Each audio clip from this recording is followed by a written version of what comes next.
right? How do you be yourself? And what is yourself to begin with? Define one's voice. Oh God, that's been haunting me since the day I started doing this.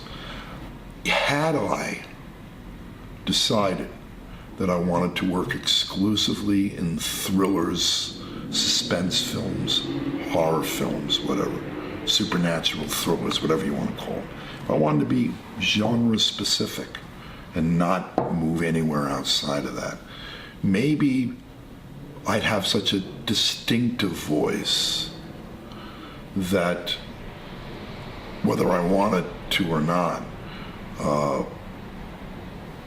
every score I would do would sort of come out being distinctly me. But I've chosen to do different kinds of movies as well. Or I've been lucky in that I do get called to do different kinds of movies. Dramas, not tons of them, but some dramas. I've even done comedies, action films. I've done everything but animated movies, basically. That diversity I love, but it has sort of diffused who I am, perhaps. And what is my voice? That's the thing that's haunting me, I would say, more than one of the things that haunts me is who am I? It's the fact that my voice is so multipled, and there's nothing that is riding through all of it. Is that a curse or is that a blessing? I had this conversation going back to Elmer Bernstein. I told him I had anxieties about this. He said, Chris, stop doing that. He said, when I started my career, I made that decision. I wanted to do a diversity of types of movies. I didn't want to just do one kind of movie. Same with Jerry. I didn't talk about it, but he did all kinds. He did horror films, he did sci-fi films, action films, thrillers, dramas, you name it, he did. And there's a distinctive, I guess, Goldsmithism to all of them, as is with the case with Elmer Bernstein. Is that the case with me? I don't know. I know that when I moved out here, going back to one of your earlier questions, I distinctively said, what am I going to bring to the table that's a little different? What's going to distinguish me from other composers? What might I be able to bring that's unlike anybody else? Because ultimately a film composer has to bring something a little bit different. If you really want to stand out, if you're not being asked to clone somebody all the time, what is it that you're going to bring? And for me, again, I'd have to say it goes to my whole thing with Halloween, and that as I started to get into electronic music and fell in love with this form of electronic called musique concrète, only because I enjoyed working with the Moog and the Boog and the ARP. My head was equally, if not more so, interested in listening to things around me, be they acoustic instruments or just natural sounds, and trying to figure out ways to modify them so that it could provide an entirely new sonority, a language of sounds. And I was falling in love with that type of electronic music. Again, the early pioneers in that world were people like Pierre Schaeffer and Pierre Henry, the two French guys who were like the pioneers of musique concrète. In the United States, there was Vladimir Yusachevsky and Otto Luning, and they would take pianos and flutes, because Otto Luning was a flautist, and slow them down or play them backwards. And then I was like, wow, isn't that cool? Taking acoustic, in that case, instruments. In their case, they would take instruments, piano, flute, percussion instruments, whatever, and then manipulate them. You're slowing them down, or speeding them up, or playing them backwards, using crude devices, reverbs, minimal kind of stuff that they had at their fingertips to modify the sound. They were constantly trying to figure out new ways to modify the sound. But I just love that. And because of my time at North Texas studying with Larry Austin and having that experience with Miro Ellis and just kind of getting into that world, I thought, this is something I can bring to movies. Taking the orchestral approach and modifying it by adding electronic sounds that were acoustic and combining the two. Jerry, as you mentioned, was great at integrating electronics with orchestra. Pioneer. I think probably my two favorite scores, or my favorite in that lot was of the early ones was the reincarnation of Peter Proud.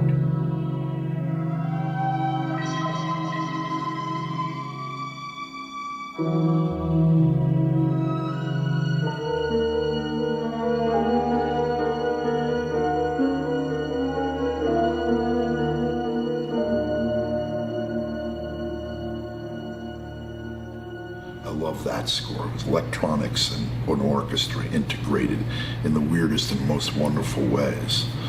And there were other examples. I got a chance to meet Louis, not BB, because I think she'd passed away by then, Louis and BB Barron, who wrote the first electronic score, electronic sounds for Forbidden Planet.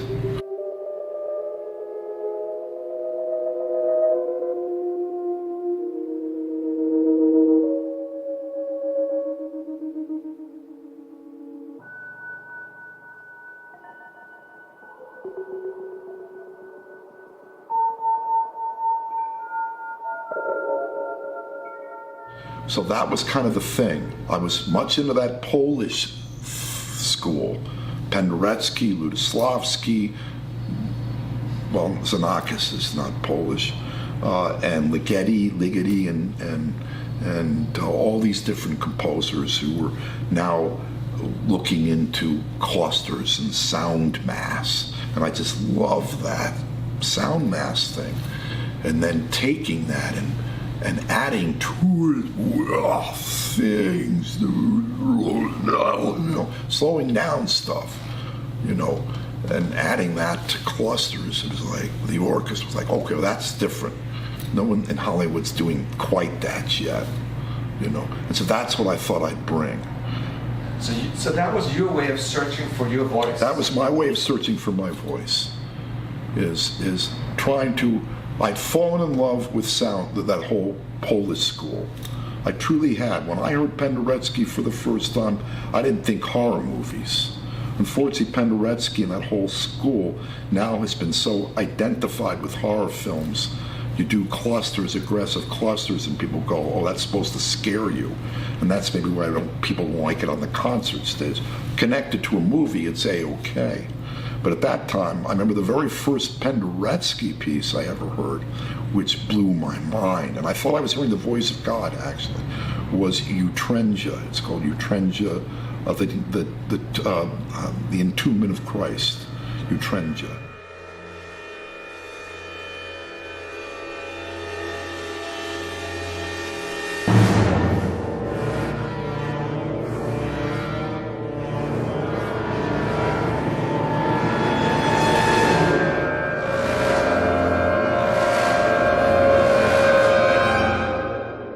That was my first Penderecki piece. I think probably my second one then there was Threnody for the Victims of Hiroshima, which is his most popular, I guess, sound mass piece. But I was just fascinated with these new sounds that be gotten out of an orchestra and choir, And so I fell in love with it. I did feel like, and Ligeti, of course, in 2001 with Atmospheres and Lux Aeterna and Requiem. Those pieces that are used prominently in that movie blew my mind. I mean, absolutely blew my mind. And I said, that's it. I love tonal music. Listen, I love a great tune. I do. I love a great tune. And that's half of my brain wants to write the great tune.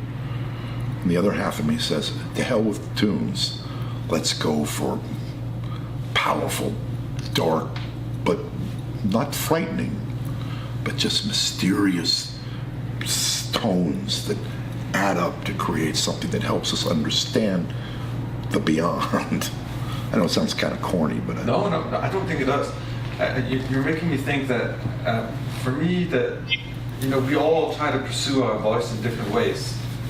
For me, and it's a very individual discussion, I think, as well. For me, it's the pursuit of beauty. Beauty. Yeah, and it doesn't have to be beauty in a sort of cotton candy sense. It can be dark beauty as well. Right, I get it. But there's something inherently beautiful about that, even if you're in the dabbling with the darker matter. Yeah, I agree with you. I agree with you. I remember reading Herrmann saying something somewhere that he wasn't interested in any music that wasn't trying to celebrate life. The language he didn't care so much about, just something that had this kind of vitality. I agree. Herbie Hancock mentioned as well a while ago, like that in essence, music is a reflection of life. Yes, it has to be. It can't. I love intelligent. I've spent a lot of time studying scores and listening to music by, fantastic composers who are very cerebral in the way they put their scores together. Listen, that's wonderful. But you have to watch out that sometimes we can get caught. I'm not just saying they, but any composer can get caught up in the processes of creating something and forget, well, how is this delivering?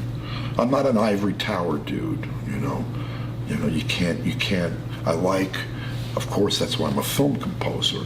There must be something in the music that I try to write that is desperately seeking to make a point immediately, because I don't have time. I mean, that's the one great thing. Say with all the concerts and concert composers diss film music a lot, and I get it. I get it. I love the concert stuff. I admire and envy those guys, so tremendously.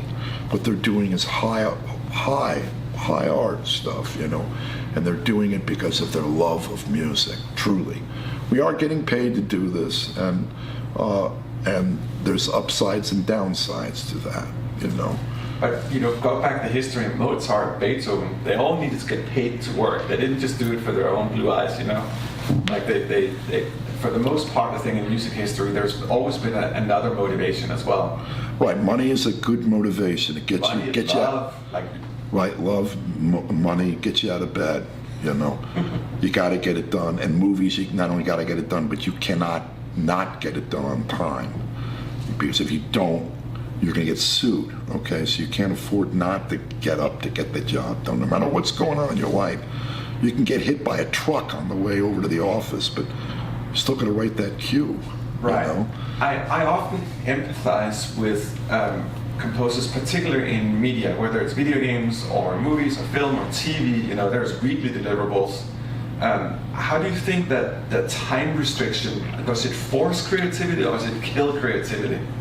Only time will tell that one, because I don't know whether what I've done would be considered just music, music that's just mass manufactured that does a job but is disposable. Is it creative? I don't know. I would say that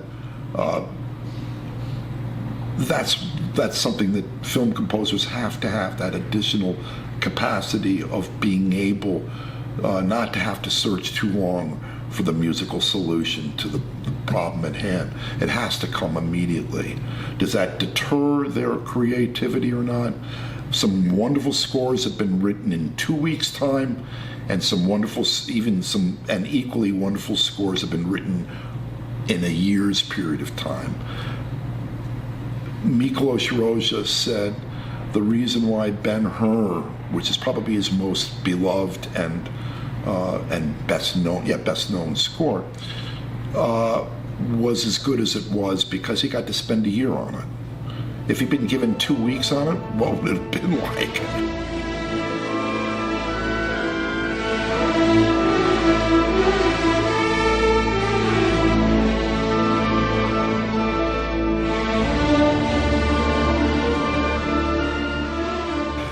I'd say, and it's not to take the high art sort of argument, but I mean, Beethoven, like his fifth was 4 years, and granted he did other things as well, but it takes time to mature a score sometimes. Yeah. And perhaps, you know, as we're in the process of finding our voice, maybe it takes time sometimes to find that voice too. Oh, it takes a lot of time. I mean, you know, I teach, and you know, how am I going to find out who I am as a composer? That's a question, you know, other than how do I become the next John Williams? It's like, how am I going to find my own voice? And I go, listen, you're too young for starters.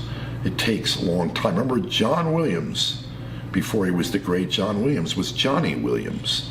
And Johnny Williams wrote scores to light romantic comedies like Penelope and Not With My Wife. Who is Penelope? Who is Penelope? Picture a girl who walks with the rhythm of a lady tiger. Picture a girl who talks with the sweetness of a honeybee. He was sort of writing in that Mancini style, and then that turned around as he got older. He didn't do Jaws until he was 42, I think. So, and that's when he kind of really locked into his voice, I guess. I mean, you know, he'd been hinting at it with previous pictures, but that's, I think, when he really locked in. And then, of course, Star Wars. Yeah. And the rest is history. I think there's one thing about voicing, and it might sound banal or something, but I think confidence makes a huge difference, that the composer actually feels really, not overconfident, but confident in their score. Jaws is a very confident score. Right, it is confident in it, and that's I've never thought of it that way, because I can say with certainty that until later years, you know, I was always being driven by not a lot of confidence in what I was doing. You know, it was the anxiety of fear of failing, I think, that kept me on the edge of my seat. And I still think it's that makes me feel, even when I'm starting a new movie, and I'm doing themes for a movie right now.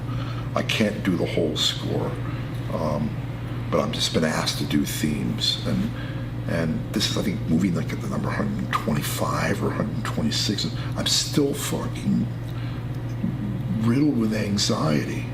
And it's a suspense film, for crying out loud. You've been there before. What? You've done it before. I've done it, apparently. I mean, I've done it many times before over the past 35 years or something. But does that make me feel like I'm going to get it right this time? Right. No way. You know, and I guess that's that horror, that anxiety of fearing failing or not delivering, you know, is, I guess that's an important thing to maintain. You know, when I look back on it, even as we're talking now, I'm able to step back and go, well, Chris, let's not forget, you just finished doing a suspense film for Fox, and you said the exact same thing. You were convinced you would never get it done, but you got it done on time. The director and the studio both gave you A++ on that, which you delivered. Okay, you're starting another one, and you're going through the same thing you did on that. You're probably going to deliver on this, but now that I'm, you know, you turn that camera off, I'm going to go into that room, and I'm going to go through the same anxiety. I'm going to forget what I just said. Go, what was I talking about? What are those ideas? I can't think of a single thing that's worthwhile. But I say, like a circus animal, we get trained how to deliver on time. And that's what distinguishes a film composer, I think. We are not artists in that sense of the word. We are here to do a job, and like a circus animal, you know, the taskmaster, the ringleader, cracks the whip, and you do what you do, the same thing you do every 3 times a day for the performance. You know, you get up on your hind legs, you do the roll on the floor, you balance the ball on your nose, you do what you, then you're off in the back, and then boop, next performance. And then one day you end up eating the clown. Yeah, right, exact. Yeah. Yeah, with animals, they never know, you know. Animals finally flip out. Composers, we can't flip out. Some burn out, but none of them flip out. There's a lot of divorce, a lot of divorces. I think, at some point, I don't know. I mean, drugs, I don't know. I don't think so. Alcohol, sometimes, There's the stuff that goes on that tries to help us manage, balancing, or, what we're asked to do, let's face it. We are the most film composers manufacture more music than any other music maker on this planet. When you think, if you're in demand, you can be writing 3-4 hours of music in a year. Okay, think about that's not right. That's abnormal. And if you're a guy like Ennio Morricone, what does he do? He does like 30 movies in a year or something insane. I mean, what is going on here? That's not human. Something has to give. And usually what often happens is family lives don't add up quite so well.